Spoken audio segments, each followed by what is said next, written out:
Hey, what's up, you guys? We're here to talk about greed today. Greed! You know, greed doesn't just destroy traders, it disguises itself as ambition, as opportunity, as like just one more trade. And if you can't spot it, it's already winning. So I'm going to talk all about greed when it comes to trading, and I'm sure you'll learn a lot, regardless of your skill level or experience. And then please keep in mind that even though there are other really smart trading coaches out there, my discipline downloads program is the only one that can help you to make changes to your subconscious directly. And that's what you need. All right, so the hidden face of greed. It is not always obvious. We like to think that we are consciously aware of what we're doing, but a lot of the times we are not people are not nearly as aware of themselves as they think they are. And as a matter of fact, like when I was doing a lot of regular therapy with regular people, I would often want their spouse to come in because then I'd get an accurate picture of what's actually going on with the client. And even myself, like, I have no idea what the hell's going on with me. And then my wife diagnosed me all kinds of stuff, and she was right, although she would now also tell me that I talk too much and I reveal too much about myself. And she's right. So, anyway, it's subconscious. And the definition of subconscious is that it's not conscious. So then, you might look at your trades and journal, which is, of course, a good idea, but journaling is really only so effective. And when you're trying to look back at what was going on that you weren't aware of then, it's kind of hard to be aware of it later on as well.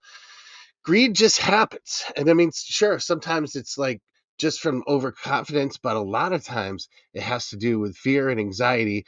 And by the way, all three of those, overconfidence, fear, anxiety, and or anger or whatever, they all activate your adrenaline, and adrenaline is the enemy of every trader.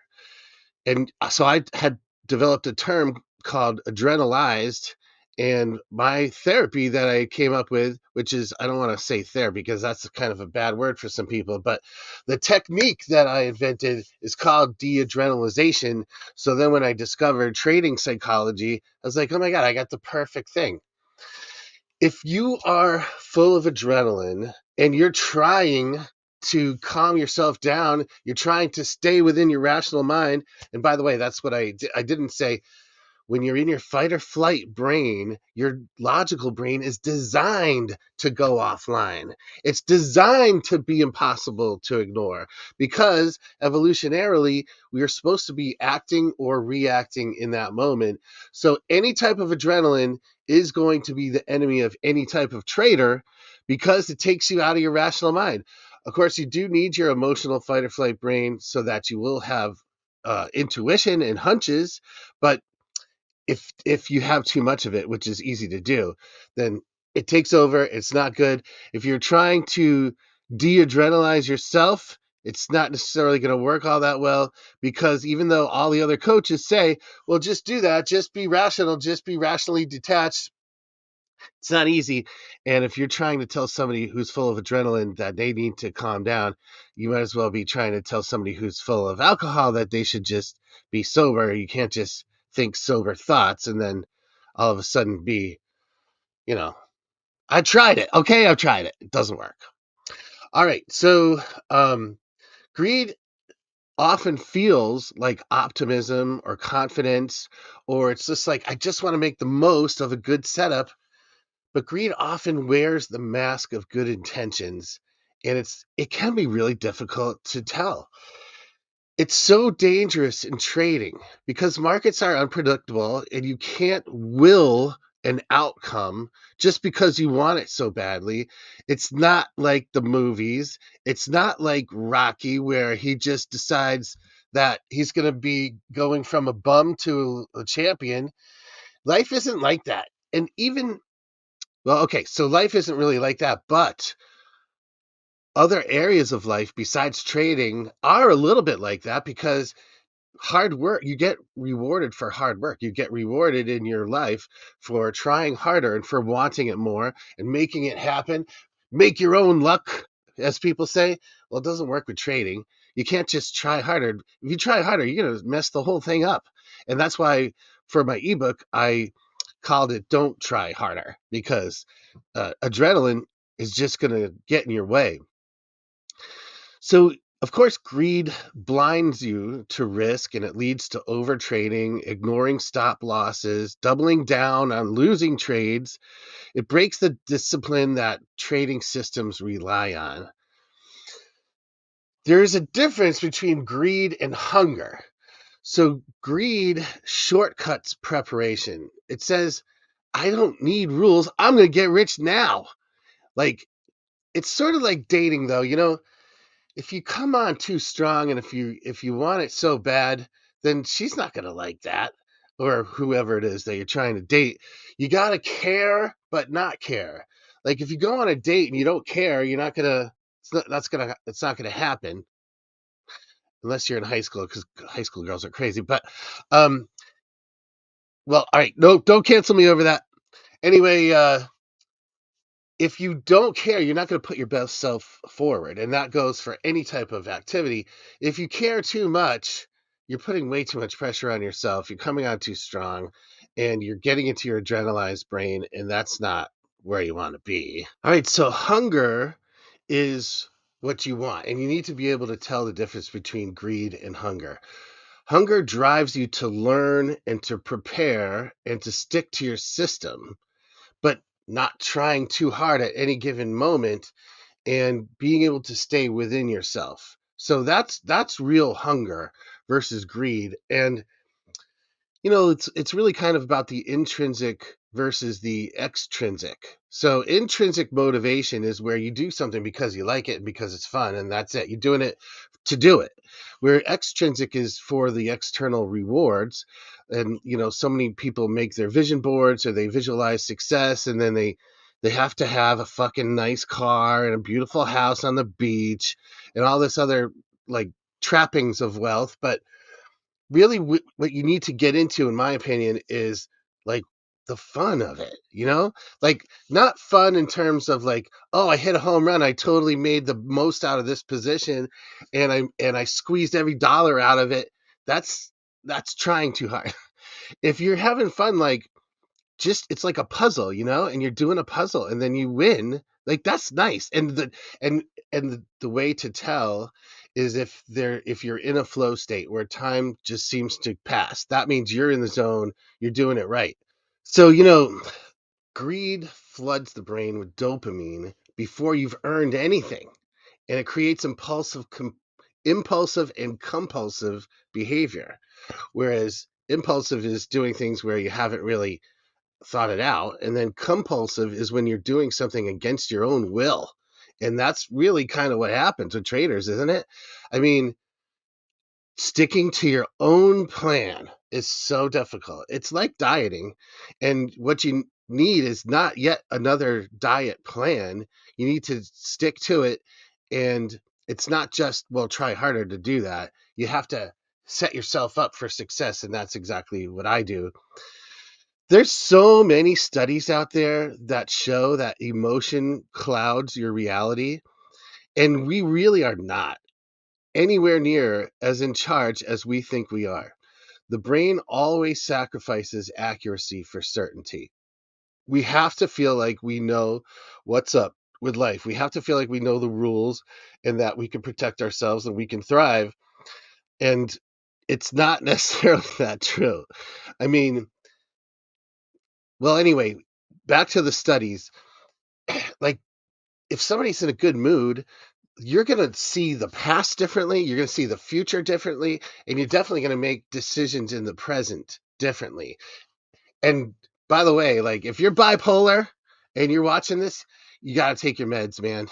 Like, if you're trying to trade and telling yourself that, oh, it's okay, that some days I'm really up and some days I'm really down, that's going to cost you a whole lot of money. So you got to get that addressed. Bipolar 2 is different than bipolar 1. It's really much harder to tell. And when you research bipolar, you're only really reading about bipolar 1. You can ask me questions if you want to about that. When you stop managing your trades and you're going with greed, that's gambling.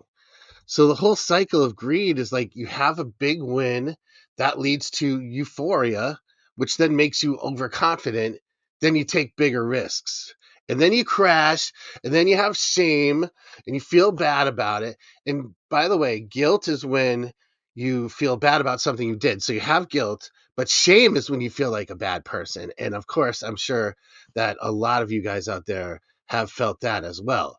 So then you feel shame, and then you overcompensate for it, trying to get yourself back to make up for the losses that you had.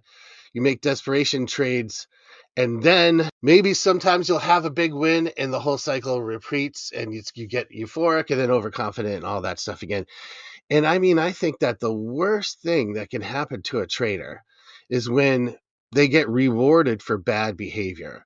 Like if they ignore their stop loss and then they had a big win, then subconsciously, once again, subconscious means you're not conscious of it.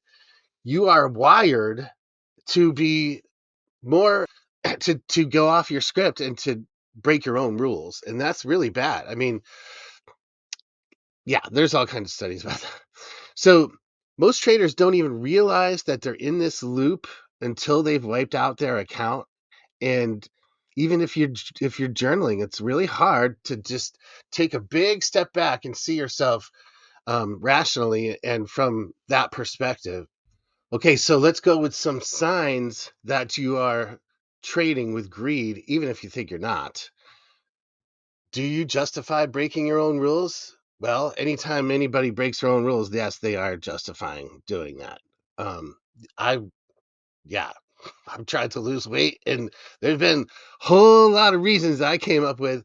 Super creative, aren't we? When we want to talk ourselves into doing something. Or if you're up, it's really hard to walk away. You're probably trading with greed. If you chase your losses to win it all back, yes. If you double or nothing instead of accepting a small loss, then yes. And, you know, it does feel great in the moment when you hit a home run and you make a lot of money, but there's nothing wrong with being a singles hitter or a doubles hitter and like just capturing a position that makes you some money. You don't have to hit a home run. You don't have to do it all right now.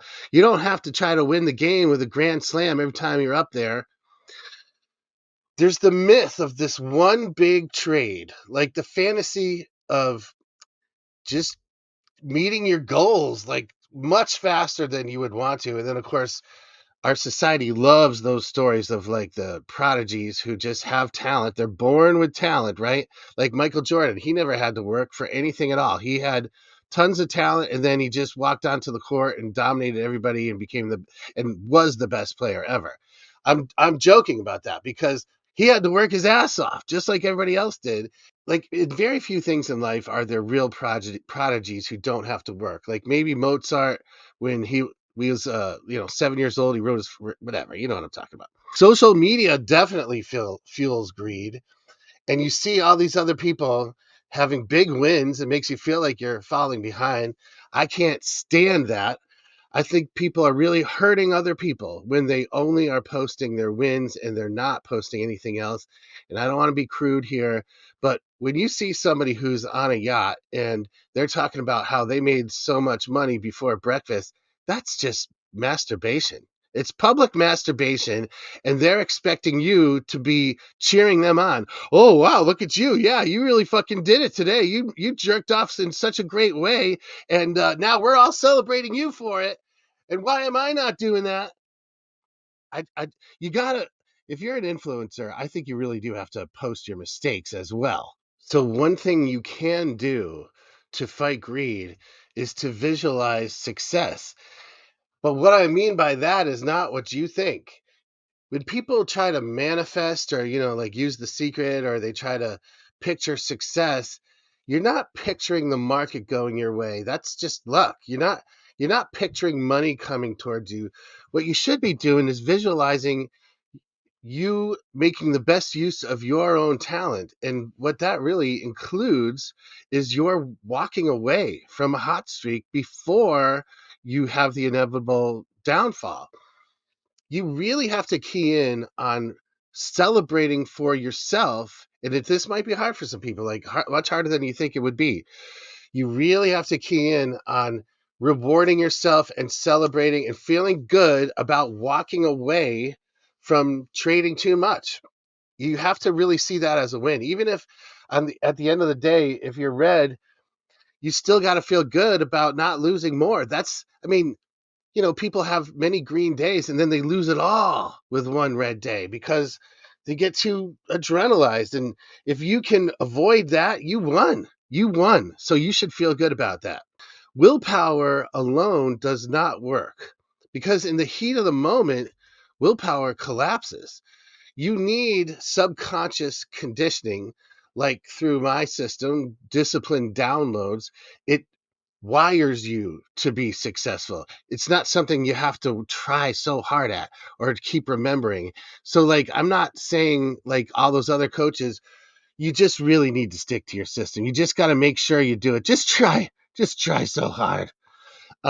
That's not really the answer. Willpower is an exhaustible resource. You only have so much of it. And it doesn't mean you're a weak person if you run out of willpower. The true goal is sustainable wealth and not sudden riches. Greed is about now, but real success is about building repeatable, boring, reliable behaviors that grow wealth over time. And when people really go wrong is when they put pressure on themselves. Pressure like to meet your goals, pressure to be unlike your dad or trying to be like your dad, but you never can measure up to him. And it's super important for you to distinguish between goals and intentions. With a goal, it's specific, it's measurable, and there's a deadline. And if you don't meet it, you get frustrated. You get fucking frustrated, and then fuck it. That's what happens. Whereas with an intention, you're just trying to do the right thing. You don't have to make a certain amount of money in order to be able to be successful as a person on any given day.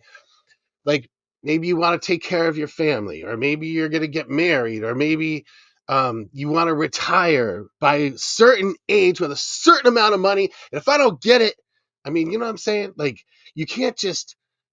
It's not like other things in life. Pressure hurts when you're trading. Pressure is terrible, and of course, yes, it dials up the adrenaline and it ruins everything. So, at the end of the day, greed doesn't just cost you money, it costs you trust in yourself. If you could beat greed and you don't just become a better trader. You become somebody who can be trusted with wealth and you can trust your own self, and that's priceless. That means you have integrity. Okay, so you might think of yourself as a good person, and then you keep fucking up with your training because you're trying way too hard because you're trying to make up for some deficit that you see in yourself. You're not having integrity. You're just being a ridiculous idiot. All right. I appreciate your watching this whole thing to this point. And because you did, I want to reward you with a sample session of what it's like to work with me or to use my Discipline Downloads program for free, of course. And I maybe should have mentioned this in the beginning so I can get people to watch the whole thing, but I don't know. I'm sick of all that stuff. Watch till the end. You got to watch till the end. Here, this is a nice surprise, I hope.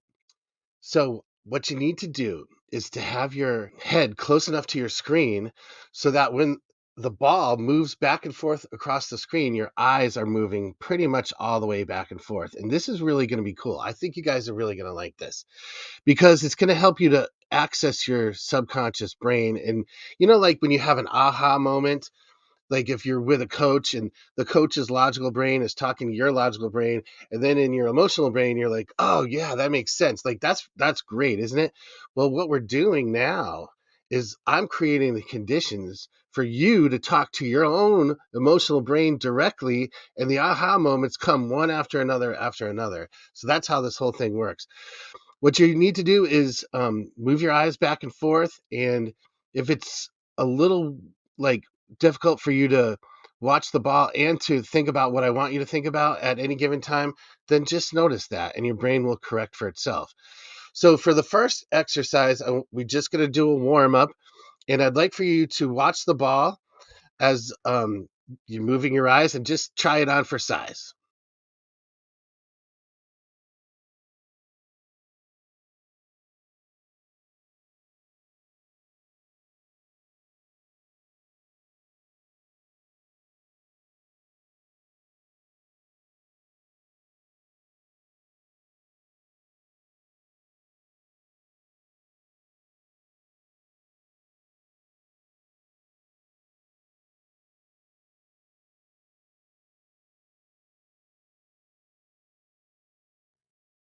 All right, good job. And now for this next set of eye movements, I would like for you to replay in your mind all of the times that you have been greedy.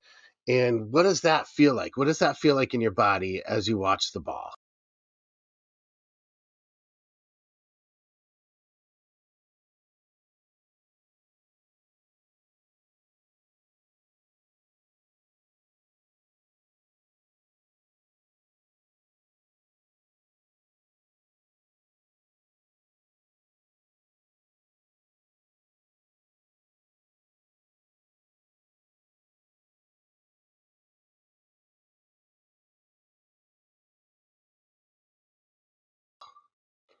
All right, good job. I hope you included the most difficult and painful parts and that maybe has gotten you kind of adrenalized. But for this next set, I want you to help yourself to cool down and to soothe yourself. And a lot of people say that the eye movements are just relaxing in general. I find that to be the case as well. So go ahead and begin to enjoy what it feels like to dial down your nervous system as you watch the ball.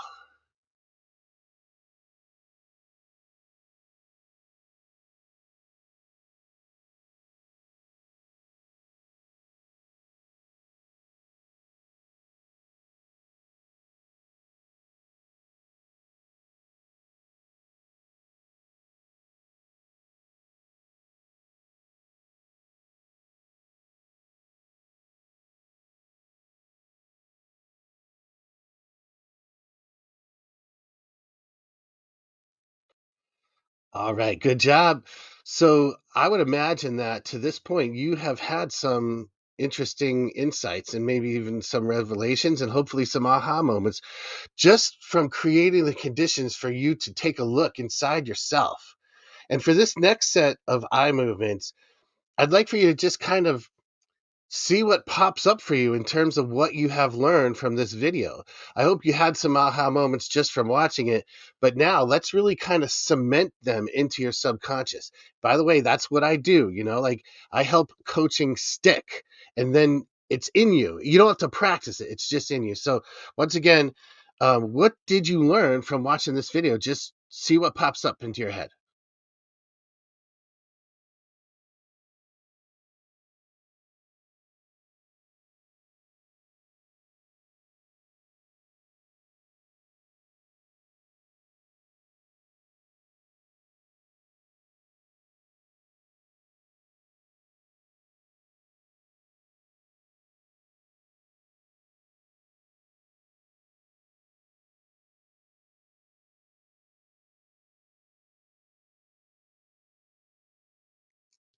All right.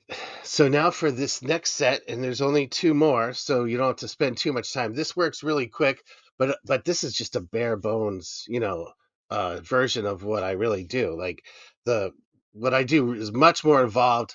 The video online sessions, I call them mental workouts. They're about 20 minutes each, so it doesn't take that much time. You can use them whenever you want. Um, for this next one, I would like for you to imagine that you someday will be able to truly conquer greed. What would that be like? What would that feel like? How would that help you and anybody else that you care about? Go ahead and visualize that right now, please.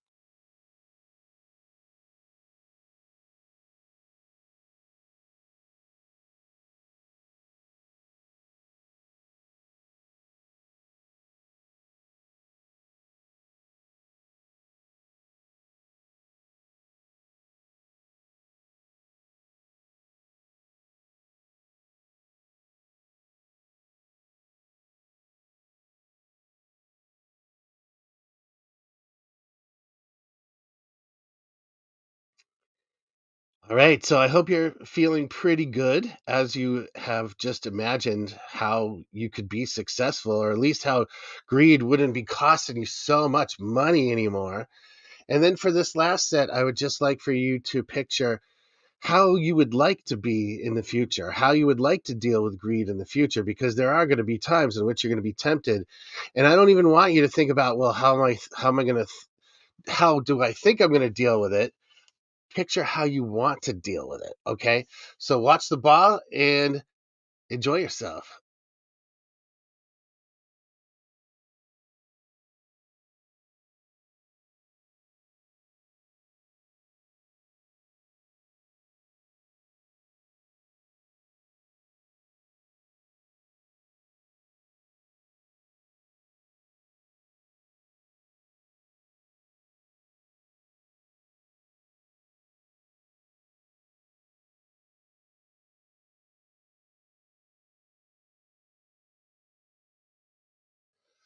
Good job, man or woman or whatever. Um, so I hope that you did respond to this. It's not for absolutely everybody. It is for most people, and it's way faster than anything else. It's much more effective than anything else. Doesn't seem to work too great with people who compartmentalize a whole lot. And I hope you know what that means. It's like people who are not necessarily in touch with their emotions very much. And I don't know. You like sometimes it works amazing for people, and sometimes it doesn't quite. This is maybe a little bit of a test. If you ever do work with me personally, or if you purchase one of my programs and it doesn't work for you, then tell us, and I'll give you your money back. Because I certainly don't want to have be earning money off of not helping people. Um, but yeah, I hope that you felt something, and I hope that you had some realizations. And I really do appreciate your watching this, and I hope that you are not too greedy in the future.